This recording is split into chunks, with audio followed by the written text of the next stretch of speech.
Hello friends, this video on nuclei part 8 is brought to you by examfear.com. No more fear from exam. Please make sure that you have watched all the videos till part 7 before going ahead with part 8. It says, obtain binding energy of the nuclei iron 56 and bismuth 209 in units of mega electron volts, where you are given the atomic mass of iron and the atomic mass of bismuth. So here also we have to calculate the binding energy. So for binding energy we have to calculate the mass defect.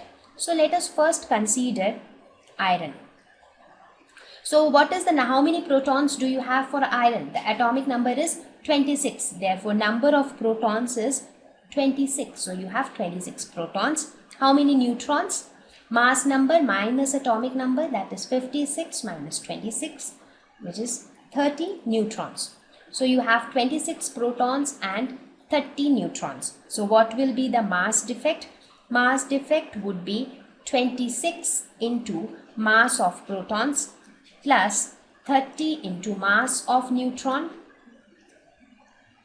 minus the atomic mass of iron, right? So this will come out to be 26 into mass of proton, which is 1.007825, plus 30 into mass of neutron, which is 1.008665, minus the atomic mass of iron, which is 55.934939.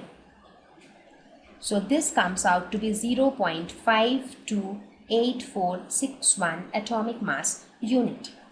Now we convert this mass in atomic mass unit into mega electron volts. So it will become 0.528461 into 931.5 mega electron volts per c square.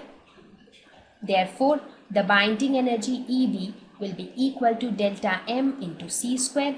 Delta M is 0.528461 into 931.5 mega electron volt per c square into c square. So the c square and c square will get cancelled.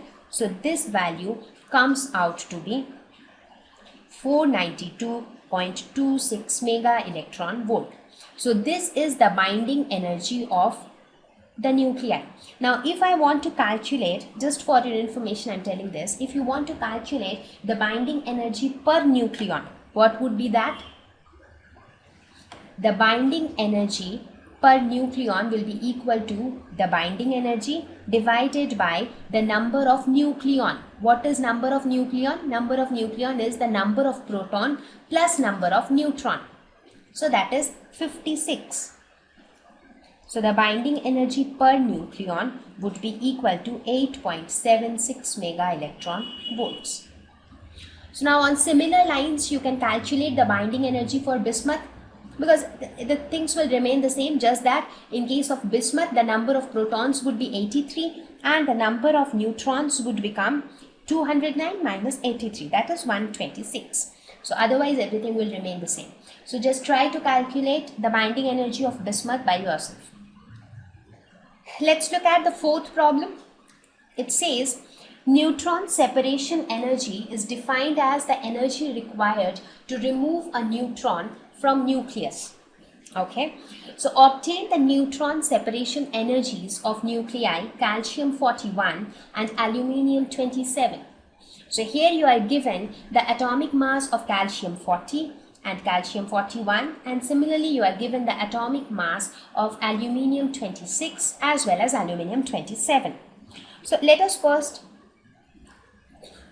solve it for calcium.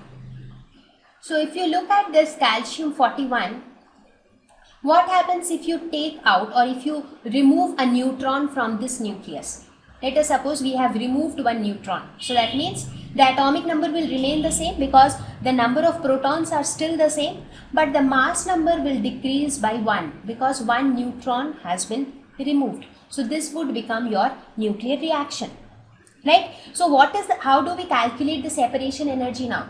the separation energy here is nothing but the binding energy, because binding energy is actually the energy that is needed to separate the nucleons from each other. So neutron is also a nucleon, right? So now we have to calculate the binding energy. So for that we will calculate the mass defect.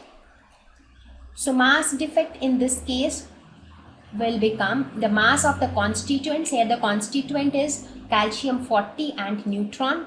So M of calcium 40 plus mass of neutron minus the mass of calcium 41. So mass of calcium 40 is 39.962591 plus mass of neutron is 1.008665 minus mass of calcium 41 is 40.962278. So this comes out to be 0.008978 atomic mass unit. So now one atomic mass unit is 931.5 mega electron volt by C square. So using this we can convert this mass defect also in terms of mega electron volt. So it will become 0.008978 into 931.5 mega electron volts, right? So this would become the So this is my delta M. So now I have to calculate the separation energy. So the separation energy will be equal to delta M into C square. So here it will have the C square. So this will be equal to 0.008978 into 931.5 mega electron volts. So this comes out to be 8.363007 mega electron volt. Now similarly, let us try to calculate the neutron separation energy for aluminium. So now in case of aluminium also it is 1327. If you remove one neutron, you get aluminium 1326 plus one neutron. So even in this case, the mass defect will be given by mass of aluminium 26 plus mass of the neutron minus mass of aluminium 27. Right, so here also you put the values which are already given in the problem. So once you put these values, you get this delta M as 0.014019 atomic mass unit. When you convert it into mega electron volts, you get 0.014019 into 931.5 mega electron volt by C square. So therefore, in this case, the separation energy becomes equal to delta M into C square, which is equal to 0.014019 into 931.5 mega electron volts. So this value comes out to be 13.059 mega electron volts. So this would be the separation neutron separation energy for calcium and aluminium respectively. So now you got an idea that how do you calculate the binding energy of a nucleus or the binding energy per nucleon for any atom, right? Okay. So now we will start with another. Thank you. Please visit examfear.com to watch free educational videos, try free online tests, get the best quality study materials, study from the best tutors and mentors, and much more. Thank you once again.